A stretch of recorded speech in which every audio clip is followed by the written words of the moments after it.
नमस्कार, आप देख रहे हैं न्यूज़ वन इंडिया और मैं हूं आपके साथ सपना शर्मा। घड़ी में 6 बज गए हैं और अब वक्त हो चला है 6 बड़ी खबरों से आपको रूबरू कराने का। पहले बात दिल्ली की कर लेते हैं। दिल्ली में बीजेपी नेताओं की बड़ी बैठक है। शाम 7 बजे बीजेपी नेताओं की बड़ी बैठक। मध्य प्रदेश के नेताओं को बैठक में बुलाया गया है। अमित शाह ने मध्य प्रदेश के नेताओं को बैठक में बुलाया है।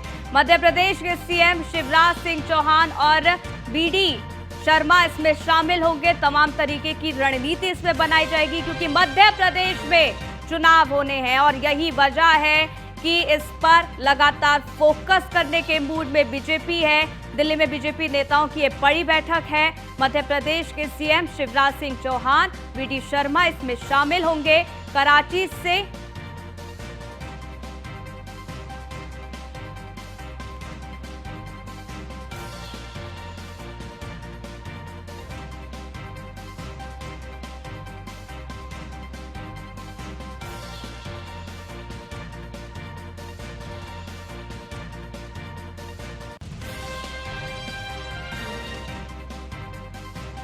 बड़ी खबर आपको बता रहे हैं, दिल्ली में बीजेपी नेताओं की बड़ी बैठक है। मध्य प्रदेश के सीएम इसमें मौजूद रहने वाले हैं और इसके साथ ही आपको बता दें कि कई तरीके की जो रणनीति है वो बनाई जाएगी। दिल्ली में बीजेपी नेताओं की बड़ी बैठक है।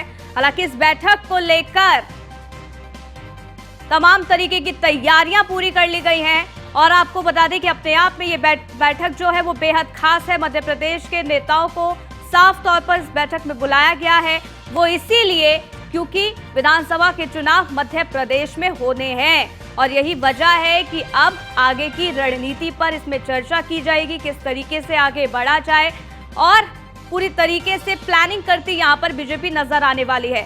शाम 7 बजे का वक्त बताया जा रहा है, यानी कि करीब 1 घंटे बाद जो बैठक है वो होने वाली है। अमित शाह ने मध्य प्रदेश के नेताओं को इस बैठक में बुलाया है और इसमें सीएम शिवराज सिंह चौहान, बीडी शर्मा शामिल होंगे और कौन कौन शामिल होता है ये भी देखना होगा। लेकिन ये बड़ी बैठक है और इस बैठक से क्या कुछ निकलकर सामने आएगा उसकी हर एक अपडेट आपको देंगे। 7 बजे उस समय बताया जा रहा है। तमाम नेताओं की बैठक यहां पर होने वाली है।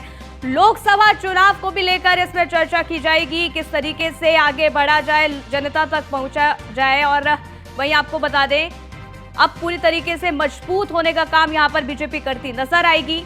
तो दिल्ली में ये बड़ी बैठक है। पीयूष तिवारी हमारे संवाददाता दिल्ली से जुड़ गए हैं, उनसे ही ज्यादा जानकारी ले लेते हैं। पीयूष, ये बैठक होनी है, इस बैठक में कौन कौन शामिल होने वाले हैं, किस पर चर्चा होगी? 2024 के लोकसभा चुनाव नजदीक आने वाले हैं, उसके साथ ही मध्य प्रदेश में विधानसभा का चुनाव होने वाला है। उसमें भारतीय जनता पार्टी तमाम राज्यों के जो पदाधिकारी हैं उनके साथ जो भारतीय जनता पार्टी का सिर्फ आला कमान है वो मुलाकात कर रहा है, बातचीत कर रहा है। और इससे पहले भी देखा कि आपने तमाम राज्यों के जो पदाधिकारी थे, खासतौर पर जो प्रदेश अध्यक्ष है उनके साथ गृहमंत्री अमित शाह की बाकायदा बैठक हुई थी।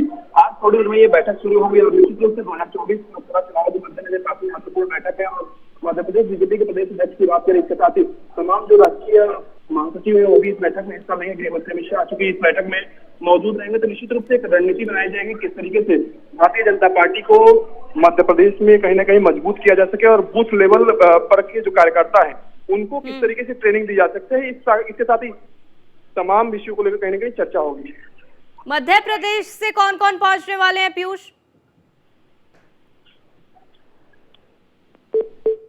चलिए, बहुत बहुत शुक्रिया हमारे साथ जुड़ने के लिए, जानकारी हम तक साझा करने के लिए। वहीं लखनऊ से खबर आपको बता दें, मॉनसून सत्र को लेकर सुरक्षा के पुख्ता इंतजाम कर दिए गए हैं। आंतरिक और बाहरी सुरक्षा का खाका भी तैयार हो चुका है। विधानसभा के आसपास 5 कंपनी पीएसी की तैनात रहेगी। वहीं सभी एंट्री पॉइंट्स पर आपको ये बता दें कि पुलिसकर्मी तैनात रहेंगे। सीसीटीवी और ड्रोन से सुरक्षा व्यवस्था की निगरानी रखी जाएगी। डीसीपी, एडीसीपी, एसीपी के साथ थाना प्रभारियों की तैनाती होगी। महिला पुलिस फोर्स की भी तैनाती यहां पर की जाएगी। संभावित विरोध प्रदर्शन पर तत्काल एक्शन के निर्देश भी यहां पर दे दिए गए हैं। फायर विभाग की गाड़ियों को तैनात किया जाएगा। वहीं ये आपको बता दें कि अफसरों ने विधानसभा सत्र को लेकर जायजा भी लिया।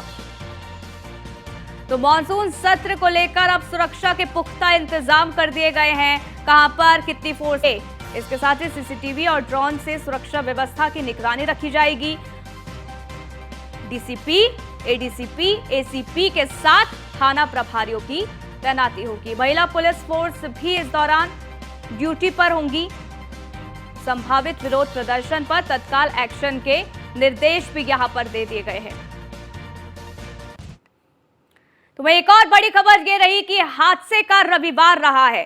कन्नौज और चंदौली में सड़क हादसा हो गया है। कन्नौज में तेज रफ्तार ट्रक ने 3 लोगों को कुचला है। इस हादसे में 2 लोगों की मौत हो गई है, एक घायल है। हादसे के बाद ट्रक पलटा है। छिबरामऊ के NH 34 आम नगला के पास यह हादसा हुआ है। तस्वीर भी आपको दिखा रहे हैं। दूसरा हादसा चंदौली में होता है। ट्रक की चपेट में बाइक आई। हादसे में बाइक सवार 2 महिला समेत 3 की मौत हो गई है। घटना से इस दौरान कोहराम मच गया, हड़कंप मच गया। पुलिस ने तीनों शवों को कब्जे में लेकर पोस्टमार्टम के लिए भी यहां पर भेज दिया है। अलीनगर थाना क्षेत्र के आलमपुर गांव के का ये पूरा मामला है। तो ये 2 तस्वीरें और ये 2 हादसे हम आपको दिखा रहे हैं। एक हादसा कन्नौज में होता है, दूसरा हादसा चंदौली में होता है। हालांकि पुलिस मौके पर पहुंचती है। जैसे यह हादसा होता है, अफरा तफरी का माहौल देखने को मिलता है। तो एक हादसे में 3 लोगों की मौत हुई है, तो दूसरे हादसे में 2 लोगों की मौत हुई। एक गंभीर रूप से घायल हुआ है, अस्पताल में भर्ती कराया गया है। लेकिन ये लगातार हादसे की तस्वीर हम आपको बता रहे हैं। तो कन्नौज में तेज रफ्तार ट्रक ने 2 लोगों को कुचला है। हादसे में 2 लोगों की मौत हो गई है, एक घायल बताया जा रहा है।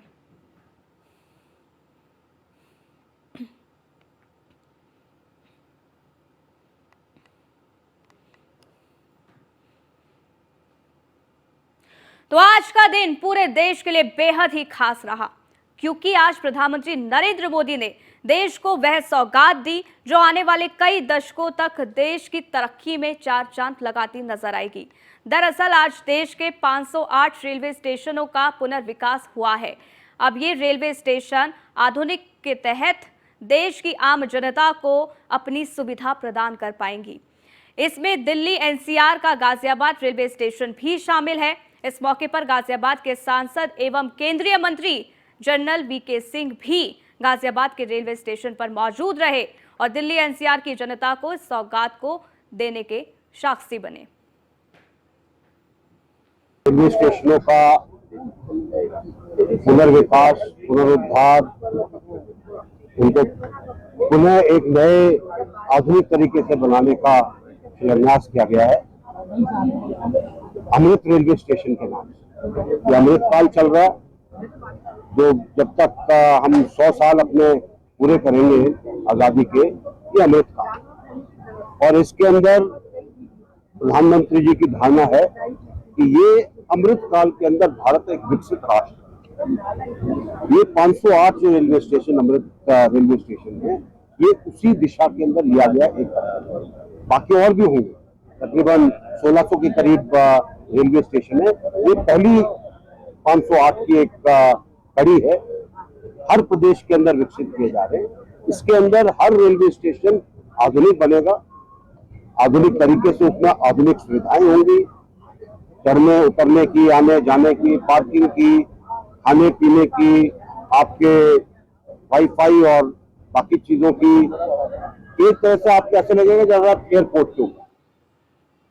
एक और बड़ी खबर आपको लखनऊ से बता देते हैं, जहां मॉनसून सत्र से पहले हुई सर्वदलीय बैठक। स्पीकर सतीश महाना की अध्यक्षता में यह बैठक हुई। मुख्यमंत्री योगी आदित्यनाथ भी सर्वदलीय बैठक में मौजूद रहे। कांग्रेस से आराधना मिश्रा मोना भी मौजूद रही। वहीं BSP से उमाशंकर सिंह भी बैठक में मौजूद रहे। ओम प्रकाश राजभर, संजय निषाद भी इस बैठक में मौजूद रहे। संसदीय कार्य मंत्री सुरेश खन्ना बैठक में मौजूद रहे। राजा भैया भी सर्वदलीय बैठक में शामिल हुए। सभा के मुख्य सचेतक मनोज पांडे भी इसमें शामिल हुए।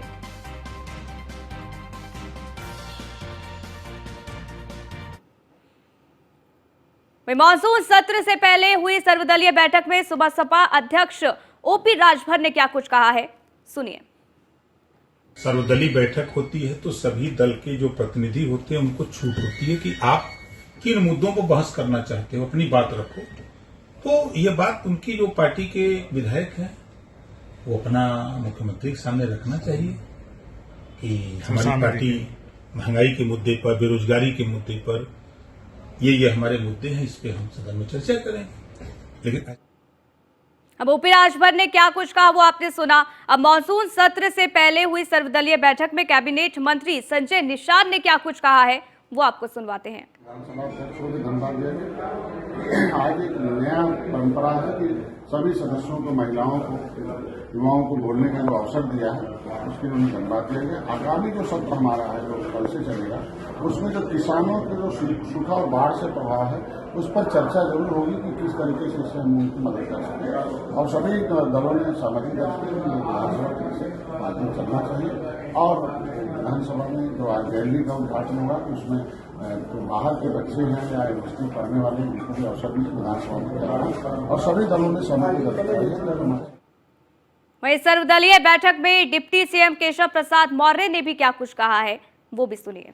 फैसला पहले कर भी लिया है, ठान भी लिया है, कहीं किसी प्रकार का कहीं मुझको संशय दिखाई नहीं दे रहा है, क्योंकि मैं भी जमीन से जुड़ा हुआ व्यक्ति हूँ, गरीब किसान मजदूर से जुड़ा हुआ व्यक्ति हूँ। और जो हवा में तैर रहे हैं और वहाँ 24 के लिए जब वोटों की गिनती होगी तो हवा में ही तैरते हैं। बीजेपी तो सबका साथ सबका विकास यह शब्द ही अपने आप में है कि कोई छूटने ना पाए, कोई रूठने ना पाए।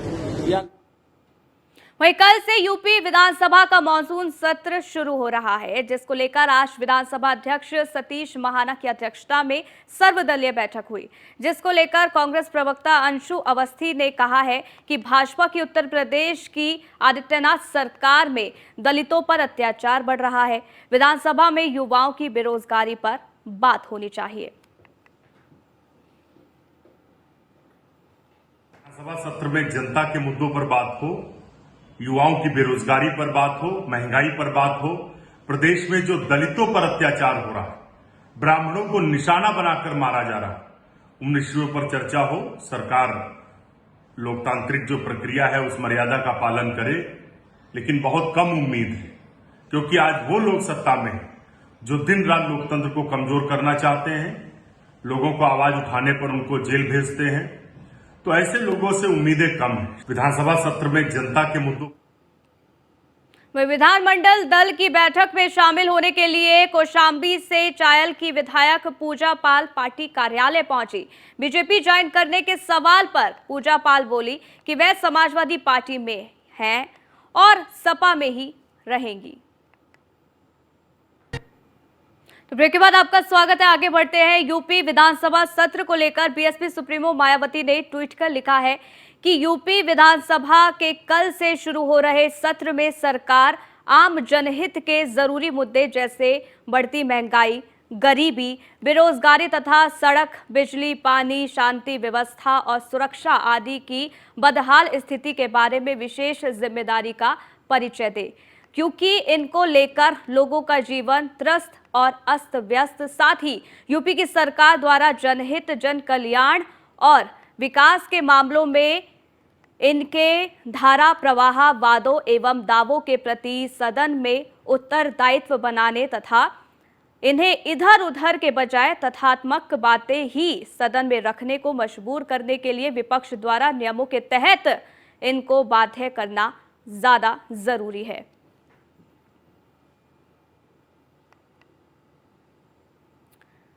तो ये ट्वीट मायावती का हम आपको दिखा रहे हैं।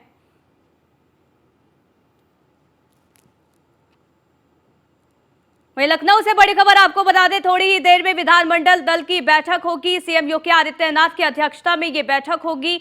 बीजेपी के सहयोगी दलों के विधायक भी इसमें मौजूद रहने वाले हैं।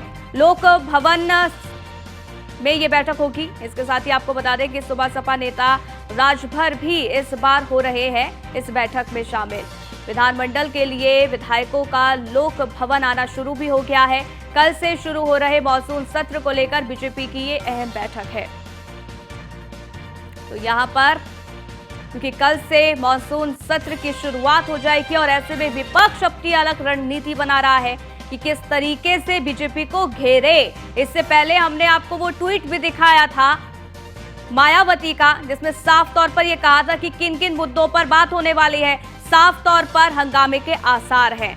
अब उन मुद्दों से किस तरीके से बचा जाए, इसको लेकर रणनीति बनाई जाएगी। मनीष मिश्रा हमारे संवाददाता जुड़ गए, उनसे ज्यादा जानकारी ले लेते हैं। मनीष, यहाँ पर अब बैठक होने वाली है क्योंकि कल मॉनसून सत्र की शुरुआत हो जाएगी। ऐसे में तमाम तरीके की रणनीति यहाँ पर बनाई जाएगी। लोक भवन में कौन कौन से नेता पहुंच चुके हैं?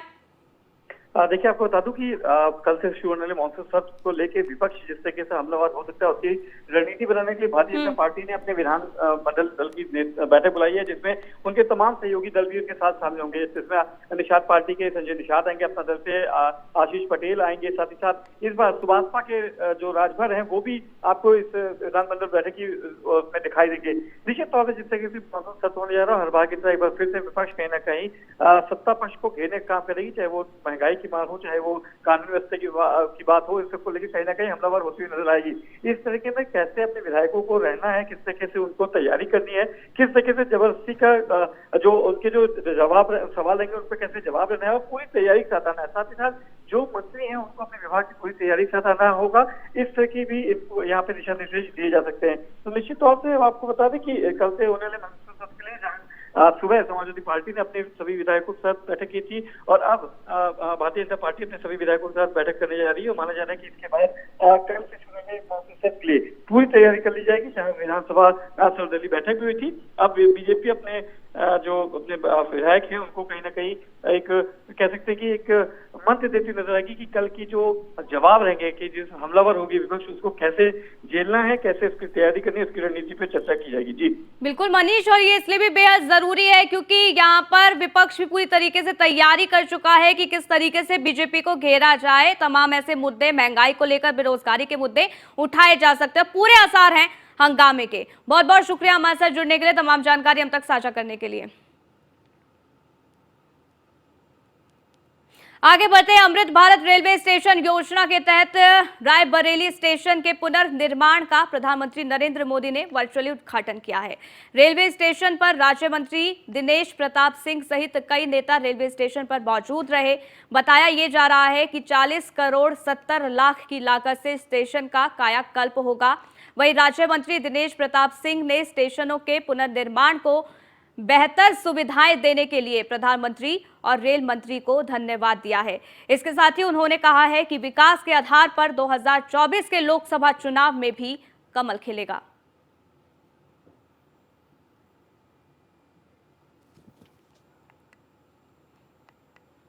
वहीं बड़ी खबर आपको बता दें, जहां लखनऊ के 2 शिक्षक राजस्थान में बने कुलपति।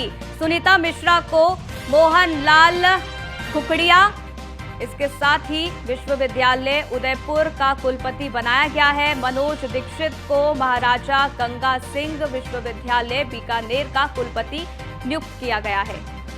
ये बड़ी जानकारी आप तक पहुंचा रहे हैं। लखनऊ के 2 शिक्षक राजस्थान में कुलपति बने हैं। ये बड़ी खबर आप तक पहुंचा रहे हैं। तो इस बुलेटिन में फिलहाल के लिए बस इतना ही। रुकेंगे एक छोटे से ब्रेक के लिए। देखते रहिए न्यूज़ 1 इंडिया।